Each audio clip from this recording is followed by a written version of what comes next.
Swing and a high drive. Deep left field. Way back and out of here. An absolute no-doubter to left for Vladimir Guerrero Jr. Crushed it. 468 feet later. And he's flexing, pointing to his bicep as he goes past Tatis and takes his time around the bases. I mean, absolutely blasted.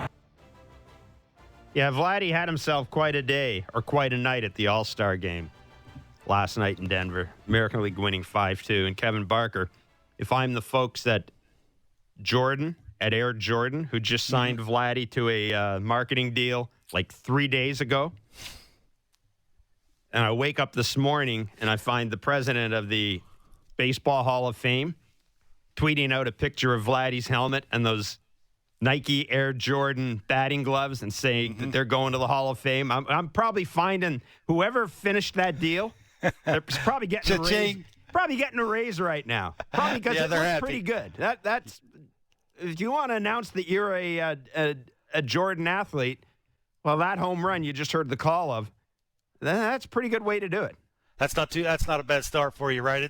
You kind of expected that with just who Vladdy is. He was born for the bright lights. We all knew that. For me, it was two guys. Tatis Jr. was going to do something special, or it was going to be Vladdy. Just absolutely annihilating something that was spinning 90 miles an hour right down the middle. You knew he was going to come up. He had the interview with Hazel May. Hazel asked him about what the approach is going to be. He says, if I got two at bats, I'm going to try and go deep 2 times, which is just the greatest thing he's ever said, right?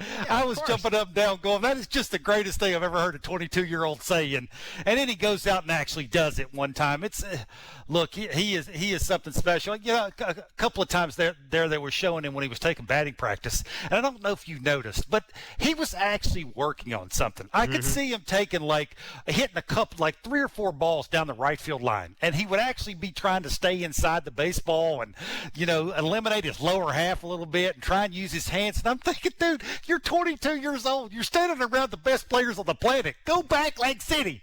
And he's still working on things, which just, it tells you how much he's grown up the last year and a half. And just if you're a Blue Jays fan, how can you just not be off the charts excited about watching that guy and Bo Bichette for however long they're going to be here? Yeah, and Teoscar Hernandez had a double, and Marcus Semien also had a hit.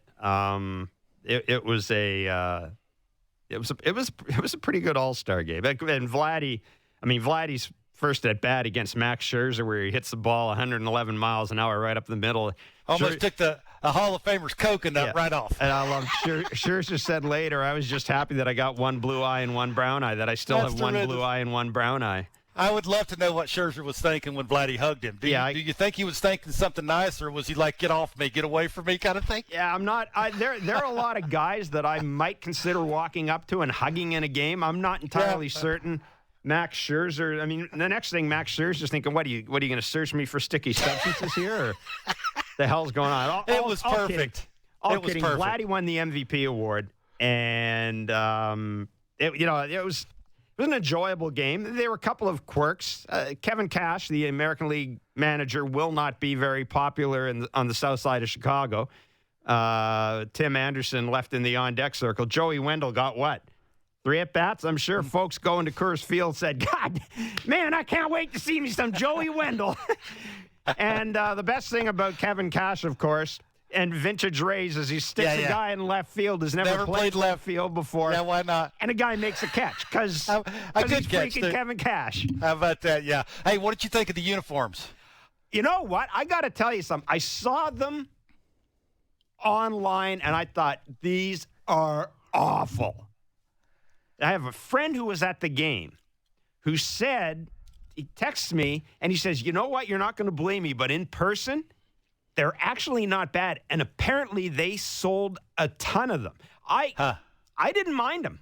Once I figured out what it was all about, like the first time I saw it, I'm like, Jesus, like what, But then the more I saw it, I thought, okay, they're kind of okay. I probably could have done without the solid blue break it up. But I kind of like the city short form. I would have loved to have seen the Blue Jays in their whatever grays they wanted to wear, or representing their team. That would have been kind of cool. Oh, I would prefer that. I would have preferred that, but I didn't get. Twitter last night was, was blowing up how bad it was. Yeah, about uniforms in an exhibition game. Which I'll tell you, you got to have a pretty good life if you're upset about uniforms in an exhibition baseball game, and you think that your opinion, you've got to have a pretty good life. What was Twitter saying about Joe Buck and talking to the players that were mic'd up? I know he went got you when Bogarts guessed fastball and Scherzer threw him a breaking ball and he was way out in front, and he sort of cracked a joke about he got you kind of thing. I thought that was. I think some people thought it was a little overboard.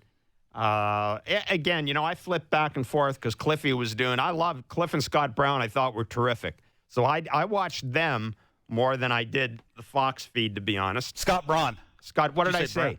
I think you said Brown. Brown, sorry. Braun. Yeah, but I'm sure he's been called worse. They were really good. And the cool thing, because, of course, Cliff played in Montreal and has done some work for Sportsnet, Toronto got a lot of talk. He spent a lot of time, and he knows a little bit about the Jays, a little bit, so he spent a lot of time talking about the kids. So it was kind of cool. I thought it was fine. I enjoyed it. I thought it was pretty quick, which doesn't surprise me. 3-hour game. Guys are going really up good and pitching. Guys are going up and raking, right? I love them. I love them busting a Juan Soto for taking a walk. That was another. But see, those are all the things you get in these games that are kind of. They're kind of neat. Yeah, I got to be honest with you too. I know Peyton Manning threw out the first pitch and he bounced it. I was so disappointed. Because he's a Bronco. He won a championship with the Broncos, and then he threw out the first pitch, and I was making fun of, a guy that's that good at throwing a football wherever he wants to throw it. Now I'm assuming he hasn't thrown a football. Dude, did you see him the last 2 years? Last 2 years of his career, that was entirely within character. That was entirely Derek Brandeo shaking his head. That was Peyton Manning's last 2 years. Be nice, Derek. Jesus, I'm surprised they didn't. Give him the go 2 feet up and toss it underhand. That's funny. That's true. Yeah, I thought it was good. Completion from Peyton Manning. Wait, we've never seen that. Yeah. You know what I want to see too? I want to see Teoscar Hernandez take that same swing that he hit the double, got the ball in the air in Buffalo for the next however many games they play in Buffalo, because he does that a bunch of times. These are homers. You do that, you're helping your team win some games. So take that approach. All right. Speaking of which, a little bit of news before he came on. Our friends at 680 News reporting that it does not look like Toronto FC and the Blue Jays will get an answer from the federal government this week about when they will be allowed to play here. That will surprise Toronto FC, who their president, Bill Manning, basically said that we expect to play our next game, which is the 16th, which is 3 days from now. We expect to play our next game here in Toronto. Maybe not the case. So that is the 680 News report. And, I think Shai Davidi on Writer's Block yesterday and in his article in Sportsnet.ca was pretty good. If they don't have an answer by like Monday or Tuesday, I don't think the Jays are going to be here till August, because they start their second half Friday against the Texas Rangers. They've got 6 or 7 games at home, and then they're on the road, and then July 30th, July 29th, July 30th. I mean that's only 2 weeks away. So anyhow, we'll talk about that further, and we'll keep you abreast of any other developments in that. 416-870-0590, star 591, 888-666-0590. You got some thoughts on the All-Star game? You can text us at 590-590. Call any of those numbers. But I also want to talk about the second half. And I'm granting you one wish for the Blue Jays in the second half. So they only got one wish. They can't come on and say, well, I want a catcher at third baseman, 2 relief pitchers, and 2 starting pitchers. Nah. You don't even get that in the offseason. You come on, you got one wish for the Blue Jays. 590-590 is a text line, 416-870-0590, star 590, 1-888-666-0590. We didn't even talk about Ohtani, who hit a 512-foot homer in the home run derby and then threw 100 miles an hour in the game yesterday. What'd you think of him? He's pretty good. He's not too bad, is he? Yeah, I don't know what I expected in terms of results. But yeah, it's the first time that I've probably really paid attention to him. And he comes across as being really likable. And the same way that Hideki Matsui came across as being really likable. And I think there's always a little bit of mystery around guys who come from Japan or Korea sometimes. But yeah, he had fun, and dude threw 100.1 miles an hour. Dude threw I believe they said it was his hardest pitch he's thrown this year. Yeah, if that's the case, then he's doing it in the right. He's doing it in the right stage. Yeah, why everybody was tuning in. You know what everybody expected. They expected him to win the home run derby. They expected him to throw 100 and win the game, and they expected him to hit a home run in the game. Yeah. But, he did one out of the three things. I think he did exactly what he was supposed to do, right? And if you look at the baseball, they always say, who's the face of baseball? Well, for me, they got three of them. They got Ohtani, they got Tatis Jr., and they got Vladimir Guerrero Jr. Vladdy put everybody, meaning the world, who hasn't seen Vladdy the way we've seen him, evolve into what he's evolving into now. He put everybody on notice. He's pretty good. Offensively, defensively, limelight, the lights never get too bright for him. He's 22 years old and doesn't act 22. I thought they had Pete Abraham of the Boston Globe had an interesting observation the All-Star game. And he said he didn't realize how close the Blue Jays were as a group. You saw them FaceTiming Lourdes Gurriel Jr. You saw the amount of time they all spent together. They mixed with everybody else, but you saw the amount of time they spent together. And I can tell you from covering All-Star games that in the past, guys are out of the game, they're gone. They don't hang. Generally, guys don't hang around. Guys come out, they do their media availability, and they're gone. Some guys, I know guys who jumped on flights, on red eyes, if the game is on the West Coast, to get back home. None of the Jays players did that. They all hung in there. They all hung around. So it was frankly a really good look. It was a really good look. It went about as good as it could go, I think. Yeah. 416-870-0590, star 591, 888-666-0590, 590. Stephen Halifax says, odds are poor for the Jays to make the playoffs. Actually, Steve, they're not, surprisingly enough. I think they're over 40% still, depending on where you look, let alone win a playoff series. So my hope is Jays are sellers at the deadline. Semien and Ray should bring back nice returns. I can't agree. I can't agree with you. They're both free agents. I'm not certain they're going to bring back the type of return you think they're going to bring back. If you look at deals that have been made in the past, you're not getting anybody's top prospect for Robbie Ray. I hate to tell you that. Or Marcus Semien. You may get a couple of middling prospects. Jays got middling prospects, right? The Jays have middling prospects. Marie from Ridgeway, my one wish would be for the Jays to return home July 30th, and I feel all the rest of their issues will sort themselves out. Marie, I'm kind of with you on that. I think that I'm not, public health agencies are going to do what they're going to do, and thank God they're not taking advice from me. But I think, let's just say that the sense we're getting is the Jays are kind of tired of being the happy Warriors. It's gotten old. It's gotten old really fast. Yeah, they're over it. Yeah, they're over it. The romance ain't there anymore. Nope. It's really not there. They're big leaguers. They want to act like them. Bingo, exactly. Patrick in Calgary, what's up, my friend? Hi there. Can you hear me? I got you really clear. Can you hear me? Oh, my goodness. This is very cool. I've been listening to you guys for a while. Oh, thanks, man. Wow, thanks, Patrick. Before I ask my question, I think we should throw in Ronald Acuna Jr. in the big three.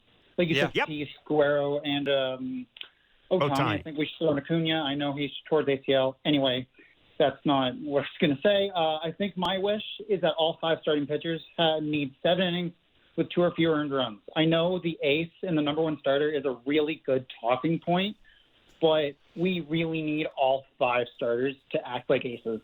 Whether it's Manoah or Matz or Ray or Ryu or Stripling, we need all of them to play like they're our number one starter. I know the ace is fun, but this is just we need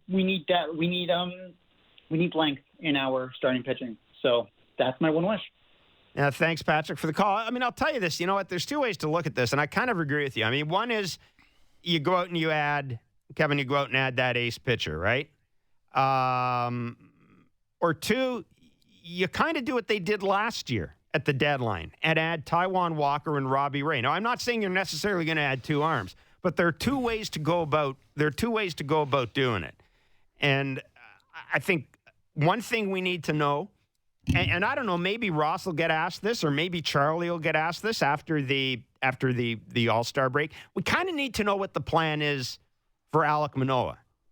Now, They don't have to tell us that if they don't want it. That's I'm okay. But before we sit here and say, well, they need this, they need this, they need this, I think we need to know what the organizational plan is for Alek Manoah. Because, Kevin, that to me will determine in some ways what you have to do. Because you don't want to run into a situation that the Washington Nationals had with Steven Strasburg when they shut him down in the playoffs. You don't want to be in that position. So I think Patrick's onto something there. A little more depth, and maybe a little more length out of these guys. I don't know. I don't know how you feel, Kevin. Like Steven Matz, I don't know if I want to see him for 7 innings, but you know what? I might let Manoah go 7. I might let Ray go 7. I certainly would let Stripling go 7. Ryu, I got to see, but I wouldn't mind seeing them give these guys a little more length. Yeah, I guess so. You know, Manoah, he's got 40 in the third inning. He's got 8 starts. He's in uncharted waters. What are they going to do with him? When's the cutoff date? There's going to be one. What is it? How much is it? That's the question, right? Ross Stripling, can he give you 5 more starts? Then would he go in the pen, right? The most innings he's ever thrown is 122. He's got 74 and 2/3. You know, how many more starts does he have? When do you put him in a bullpen? Maybe that could answer some things of long relief, turning it over to get it closer to some higher leverage guys. Is Ryan Borucki coming back soon? If he does, that answers a ton of questions. You know, again, it's one of those things to wish for all of these great arms, and you want the highest leverage guys, no-brainers for Charlie. Those, for me, you can't really count on that. You want to ask for what you already have, and if you can get Ryan Borucki back, if Ryu can, give you on the year 27 or 28 starts, he's got 17 now. How good are the next 10 or 11 starts for him going to be? That kind of thing. Robbie Ray, can he continue to do what he's doing? And then if you do get Ryan Borucki back, if you get George Springer in the leadoff spot doing George Springer things, right? These are all things for me that you look at within. We have no idea what they're going to do. Even if they think this team's good enough to go for it, would they give up pieces to get other pieces to make a run at this thing down the stretch? And if they don't come here, will that change their mind on what they're going to do? If they were planning on doing something and they got the same news that we just got, which I'm assuming they've gotten it way earlier than we've gotten it, but would that change their mind on what they want to do? Because if we know that the team is and the players are having issues with playing in minor league parks, they do. And that could weigh into it too. Yeah, Rosalie on Avenue Road says just less errors. That's her one wish. That's her one wish for the second half. That would be a very good start. That would be a very good start, Rosalie. I absolutely agree with you in that. 590 is the text line, 416-870-0590, star 590, 1-888-666-0590. Steve, Adam, Eric, don't go anywhere. We'll get to you. This is Baseball Central. It's Walk Off Wednesday, because it's Wednesday, on Sportsnet 590, The Fan.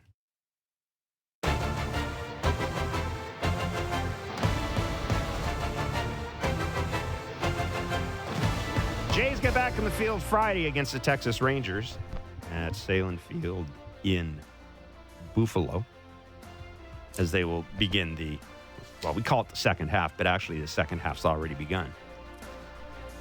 And it just sounds dumb to say post-All-Star break portion of the schedule, but that is 75 games left. You can say that. They have 75 games left. 75 games left. They need 45 wins for 90. Come on, Jays. Because I said 90 and 72, and I don't like to look like I don't know what I'm talking about. So I need 45 wins. So let's go. They got to go 45 and 30. There you go. Can they do it? 416-870-05. That's my answer. 416-870-0590, star 591, 888-666-0590, 590. The text line, Walk Off Wednesday. A good call. And you can walk us off. You don't win jack for it, but you have my undying love and respect. Stephen Hamilton, what's up, man? Hey, thanks for taking my call, guys, and your producer. You thank the producer. He lets me in. Dude, you're the only person who has ever thanked a producer on air. And it's actually our technical director and we got two of them back there. We got Lance Romance, who's that Lance back there? I can't see. Yeah, it's Lance. I got a TV screen. They do a great job. They do a great job. And by the way, these guys have been in here, honest to God. I'm going to say the shout out right now because it hasn't been done enough. But the technical directors have been in here from jump with the pandemic. These guys have been coming in. They've been testing every day. They've been in the office from the get-go. So we should give a shout out to all of them. And I'm glad that you mentioned them. Okay. I really like the way you guys run your show there. And enough of that. Let's talk baseball. We spoke a month ago, and I told you that this team's going to rake. They're a machine, and it's just a matter of getting this thing tuned and running. And now I think it's time for Springer to open up a bit. I'm with Kevin on them wins. I think we can do it. But what I wanted to talk to you about was if we make a move before the deadline with pitching. Mm-hmm. I remember 93, we picked up Morris and Stewart, I believe, and they took us over the top, in my estimation, when it came to playoffs. Now, I'm wondering if we pick up a couple guys, I think our starters we can live with, and I believe in the quality start. But if we get someone, is it going to be kind of like a rental where we got a guy for the rest of the season, and if he's really good, we're going to have to pay him like crazy, like Simeon and Ray? Or are we going to get a guy with control, the way I think Mr. Shapiro and Mr. Atkins have been running things for the last 4 years, trying to build towards a sustainable young championship team? And that's my question to you guys, and I hope you have a great, great day. You too, man. Guys. Thanks for the call and thanks for the kind words. Yeah, listen, I mean, I don't have any insight into their strategy, but Kevin, I would think that if this team goes on a run and they get to the trade deadline and they are, within sniffing distance of first place, if something happens, then maybe you do look for a rental. Other than that, I think you focus on getting guys with a bit of control, like Adam Simber, like Trevor Richards. Yep. Guys who you can have for a couple of years. What I don't know, and I don't know it because I don't even want to go there because it just kind of, I don't want to spoil the rest of the year. What I don't know, though, is with the possibility of a labor stoppage next year, does that change the way teams value guys? If I sit here and say I want to trade for a guy with some control, I want to trade for a guy who's got 2 years left. Well, if one of those years ends up getting burnt because of a lockout or however it's going to happen, it wouldn't bother me because I don't think you can, I don't think you can, you can't plan for a catastrophe. But I don't know how the front office views that. My sense, though, is there's two ways to look at this. If they're in the wild card hunt, then, Kevin, I think that affects what you are looking for a little differently. Yeah, also, I too think the next 10 games will be a tell for them on how far they're going to go in. If they want to give up something just to get a rental, the next 10 games will tell them one way or the other whether they're going to do that or not. Me, personally, I think they're going to, if they do give up a prospect or they do give up a big leaguer that's been on their team all year, it'll be for controllable assets, like the guys you mentioned, the Simbers and the Richards that you have for at least the next couple of years that can help your team. You don't have to go out and fill in those blanks in the offseason, which the what ifs. This is, for me, what Ross didn't do in this offseason coming into the season was what ifs. What if your closer gets hurt? What if a bunch of guys are underperforming? Then what? You don't have enough guys to fill in the blanks that have quality arms. So, for me, it's the next 10 games. The next 10 games will tell them one way or the other how much they're all in on this thing. Yeah, and I'm with you completely on that. But I do think that being all in the wild card, being all in the division are kind of two separate things. But to your point, and I'm not overly critical of Ross because I think by and large he's done a pretty good, well, no, not by and large, he's done a good job. They've made some really good. The amount of trades they've made that have worked out, and the amount of trades that have backfired, there's no comparison. They've made trades that have been kind of but nothing that's really damaged.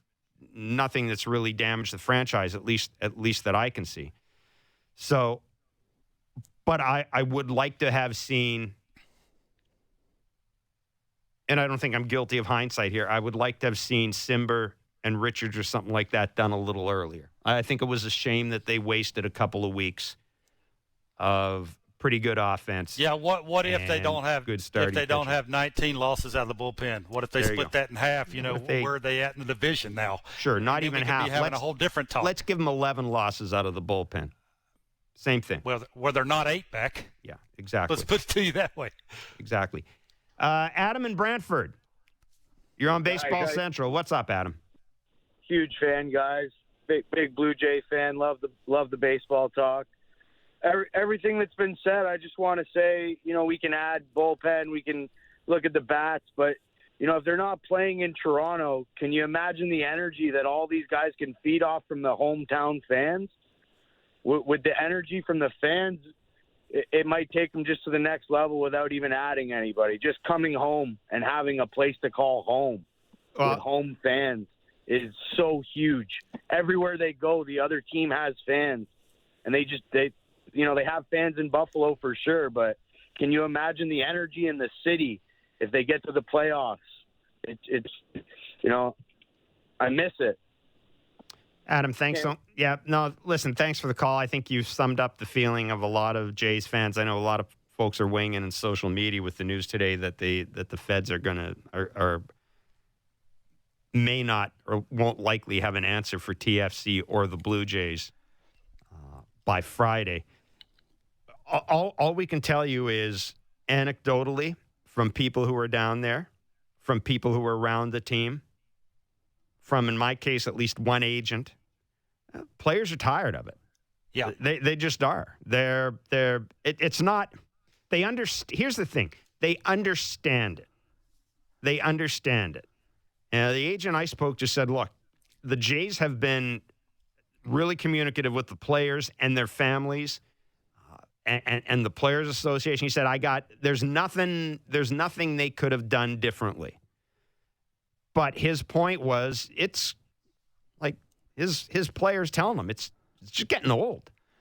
And I'll tell you what, you are going to see this manifest itself in this series because they'll play the Boston Red Sox in Buffalo, and I guarantee you there'll be a crap ton of Red Sox fans in Buffalo. And you are going to, I predict that is when you will hear some players say, just get us home.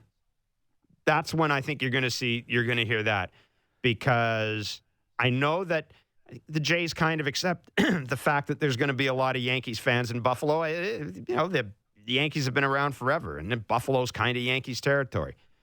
But when that Red Sox thing happens, I think you're going to see a lot of, at that point, I think this thing is really going to. Yeah, they're big leaguers. They want to play in big league parks. I know when I was in the big leagues, there's a huge difference between playing in minor league parks and playing in big league parks. It's just walking out on a big league stadium in front of your home fans. It's totally different. And, it's going to help the pitchers first and foremost. That's the one big thing is of how much they've had to adjust the little small ballparks that they play in. Dunedin was a joke to right center. Buffalo's a joke line to line. You got to change how you attack certain hitters. You can't throw your best pitches all the time. Ask Ryu. Ryu's made adjustments. He doesn't like it. It's getting old that, the fastball thing in, the cutter in. There's reasons why he's went away from that. It's multiple reasons, but one of the reasons is because of the ballpark he plays in, and the word is that's how he gets people out, and that's how he wants to get people out. It's going to help. It's no question, and you hope for their sake first and foremost. We want them here. It's a lot more fun for us to cover it. Go down there, talk to them, ask them what's going on. Why are you not throwing your breaking ball? Do it in person. Let them yell at us once in a while. It's kind of fun, that kind of thing, to be there, be present. And, for everybody's sake, let's hope it gets done sooner than later. But for the pitcher's sake, first and foremost, they're the ones standing in front of the line. where was I going to go here? Joe in Bowmanville had a great point, and it just kind of froze on me here, which is not good. 590 is the text line. Here it is, Joe in Bowmanville. He said his Jays wishes for Springer to become Springer. Bark, I don't know what you've done to the population. I don't know what you've done to the public, but there's like 6 people here who are saying Springer to lead off. And again, it's not. And they've pointed to Springer as being the guy that that has to get it going for the Jays. You brought him here for August and September down stretch runs. Okay, you brought him here if he wants to lead off. I hope that's what they're going to do. It's time. You know the way Marcus Semien went into the All-Star break, he sort of went in there limping. Okay, it's time. George Springer seems to not like hitting behind Vladdy, hitting cleanup. It's time to move him to the leadoff spot. Let him be George Springer. They need him. You know how you could hide some woes when it comes to the pitching? Out-bought people. Score 10 or 11, 12 runs a game. It takes pressure off everybody, especially Petey, especially Charlie Montoyo, especially the guys trying to throw strike one. Take some pressure off it. For me, it starts with George Springer. You gave him 150 large. Let's see it. Eric from Toronto. What's up, Eric? You want to trade Cavan Biggio. And I'm going to tell you, by the way, that you are not in the minority based on what I'm seeing on our text line. Oh, that's interesting. I thought I'd be an unpopular opinion, but no. There you go. I want to also say I feel like a bit of a jerk. Every time I've been on here, I've never thanked the technical producer. They do a great job. So I'll throw that out there, too. Nice. There you go. Nice. My thoughts around Biggio, it's not like I'm, holding a pitchfork, outside of the stadium sort of thing. But I think, a big part of what his bat was, everybody liked it. He had a good eye. But the reality is he's not going to crack the top of the order. So he's really walking for the bottom of the order. I know we're pretty good 1 to 9, but still, I just don't see that as much of a commodity with this team, considering sometimes I think it's a little hard to watch him on defense over at third base. And I think I'd love to see Espinal. And I think that Biggio could put together a nice little package for us. So that's my thought. Yeah, thanks for the call. I don't know what package you're going to get for Cavan Biggio because I think everybody sees the same thing with Cavan Biggio. He's not Ben Zobrist. He's not a super utility guy. This is not, I don't mean this to sound the way it's going to sound, but Kev, to me, he might be a 25th guy. Yeah, I think he's always been that way. The question is, what if he changes his upper body, not being bent so much, he can hit balls. Whenever he hits the ball, he squares the baseball up. It has backspin. He can create some loft.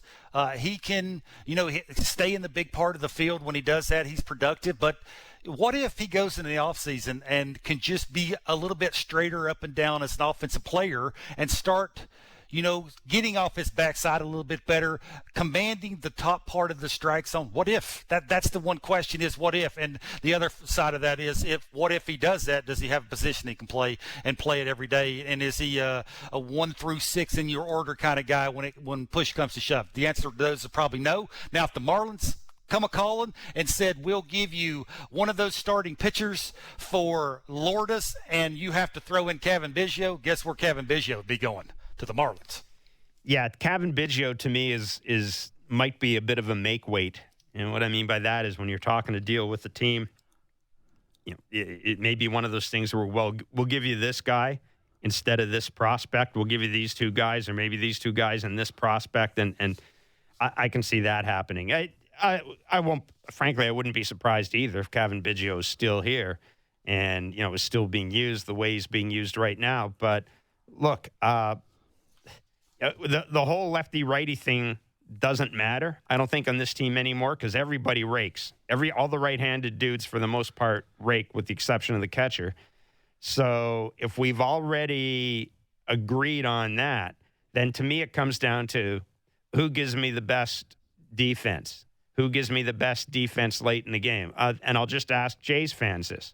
Who would you rather have the ball hit to you with 2 outs in the 9th inning?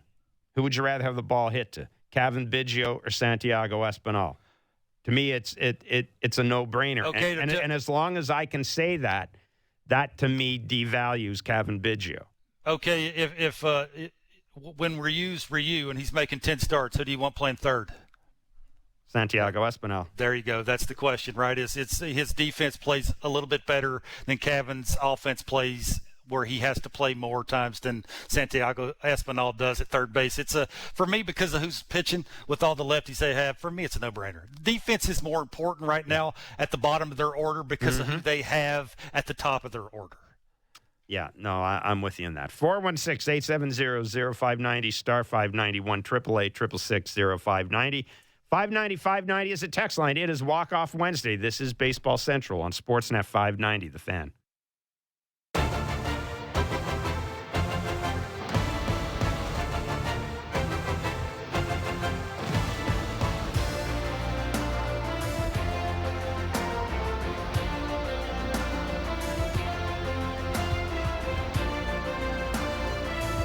Welcome back to Baseball Central. Friday will be the day that the Blue Jays get back in the field, Salem Field, against the Texas Rangers. Parker, you got your finger up. What? Who do you think's pitching Friday for the Blue Jays?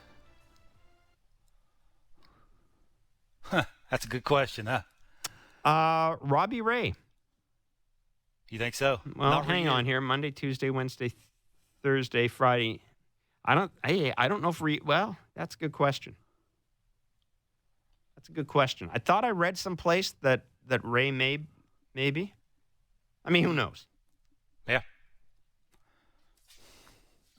It'd be interesting to see how they line them up, where they put Manoah, how many times they want to use Ross Stripling, when they want to move Ross Stripling to the bullpen, yada yada, those kind of questions. But it would tell you a little bit of that, the way they line it up with the first 4 or 5 games. That's all I'm asking. Eddie in Fort Erie, what's up, my friend? Hey, guys. How you doing today? We are doing well, thank you. So I have my one wish from the baseball genie of the land, meaning you, Jeff Blair, because that's what you asked for. Okay. Well, yeah, because, a genie grants a wish, right? You know what this sound is? What? That's me rubbing my lamp. Good one. Yeah, I can actually hear it. Anyway, my wish would be for. Yes, my one wish for the Blue Jays would be for them to acquire Kyle Gibson from the Texas Rangers, and because I'd rather have them acquire somebody now instead of waiting like 2 days, like the way they did when they had to wait a couple of days to get Adam Simber and Trevor Richards from the Brewers and Marlins, respectively. And then Gibson's right there. He can just walk over, and then we'll have him pitch against the Rangers in the series. And one thing I wanted to that I noticed, because I was watching the footage from the All-Star game with Vladdy and Scherzer, and I saw Vladdy hug Scherzer. That kind of got me thinking a little bit about if they the next time they meet again. I know it was an exhibition game, but Scherzer takes it seriously, and he knows if he got hit, everybody would be all over Vladdy. So I wonder if there may be a little bit of sparks happening come August when the Blue Jays go to Washington. You see, I thought that he was whispering in his ear, "Come to Toronto, come to Toronto." Maybe. Well, that's. Yeah. Oh, you know what? No, but in a heartbeat, I would love to see Scherzer. And he would look great, but. Yeah. I just think Scherzer's a bad man. I mean, you know what Max said? Yes, he is a bad man. Max said no chance. Because he had a black eye, right? Because he had a black eye when he struck out those the Phillies, and I said that's not a man, that's an animal. All right, I got to tell you, Eddie, thanks for the call. I got to tell you this though. You mentioned trades at the Texas Rangers and guys walking across clubhouse. Let me check the date here. July 19th, 2000, the Jays traded Michael Young and Darwin Kubian to the Texas Rangers for Esteban Loaiza. At that point, the Jays were tied for second in the East. That was a good team. They had Tony Batista, Carlos Delgado, Shannon Stewart, Cruz Jr. It was a pretty good team. And I think he just walked down the hallway to join the Jays. And Esteban Loaiza, one, was just not a very nice human being. And two, Michael Young went on to have a pretty damn good career. So I don't know. Kyle Gibson. Does he move the needle enough that you'd give up I don't know, a middle-of-the-road prospect and maybe a big leaguer? Yeah, maybe a couple of middle-of-the-road prospects. Maybe, yeah. He's they'd have okay. him for another year. He's not a free agent until 2023, so yeah, he's not a rental. He'd give you depth. He'd give you depth. It wouldn't be the worst. It wouldn't be the worst. It wouldn't be the worst deal in the world. He might eliminate Steven Matz, or he might give you a chance to back Manoah off a little bit, put Ross Stripling where you wanted to. Yeah, I guess that's. Yeah, again, I think the quality of the starting pitcher you want depends on a bunch of things, but I really do believe part of that as well is what your expectations are for Alek Manoah. Yep. How many innings are you going to have to cover? That's kind of where I am on it, and that's why I think, has anybody heard anything of Nate Pearson? Nope. That's why I think the Nate Pearson injury has a little bit of an impact here as well. I didn't think that he was going to be up here starting every fifth day. Yeah. But I thought that he might be able to have some sort of an impact. Okay, let's be honest. Not going to be the case. All of the things that we're wishing for here, there's some obvious things that have to go right. The lineup has to be really good. Ryu has to be really good. Robbie Ray has to stay really good. Jordan Romano has to be almost great. You hand the ball to him, game's got to be over no matter when he gets the ball. And then there's got to be some surprises. If Ryan Borucki comes back, he's going to have to pitch some highest leverage things. He's going to have to hit the ground running. There's not going to be any, let's ease him into it. Ain't got no room to ease him into it. A lot of people have to be great. A lot of things have to go right. Now, can they add some pieces to make it a little bit easier for him? Yeah, I guess. But some guys got to be really good, like really good. I got to jump in here, Bark, because Glenn from Coldwater. Can I make a texter a walk-off dude? I'm going to declare Glenn from Coldwater our walk-off. He's going to walk us off today. I'm going to read his text. Glenn from Coldwater. I think the Jays should go after Jose Ramirez. I am all in on that. I will do whatever it takes to get Jose Ramirez here. Austin Martin? Yep. You said yep. Yep. Pick a player who would check off the boxes the way Ramirez would for this team. Third base? Yep. Switch hitter? Mm-hmm. Power? Mm-hmm.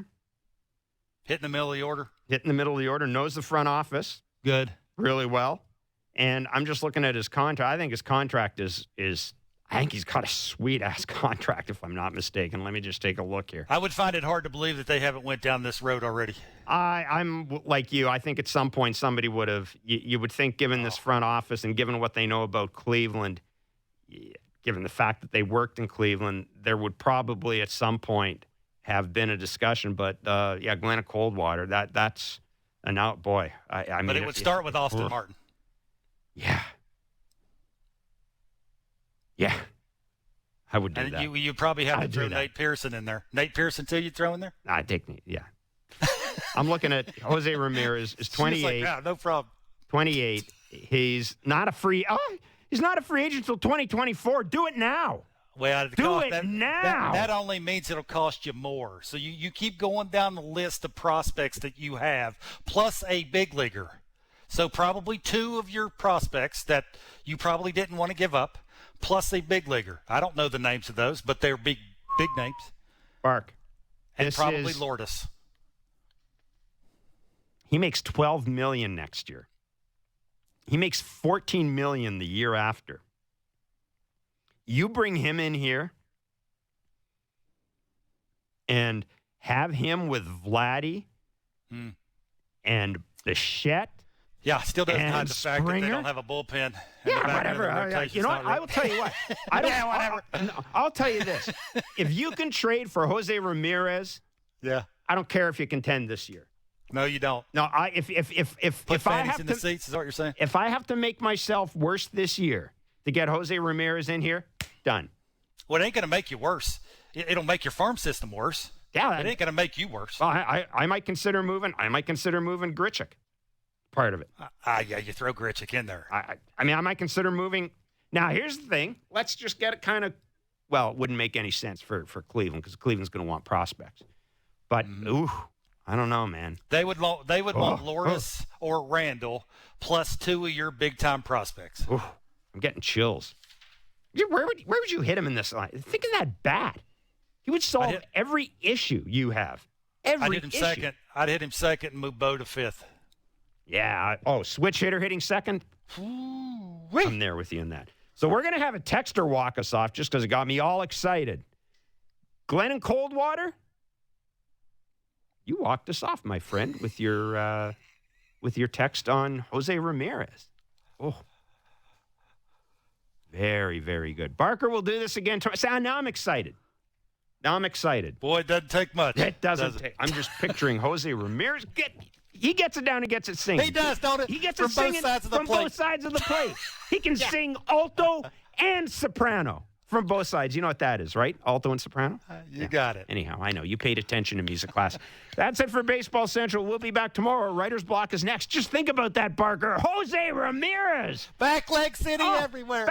Two backleg cities. Backleg country. Never mind backleg city.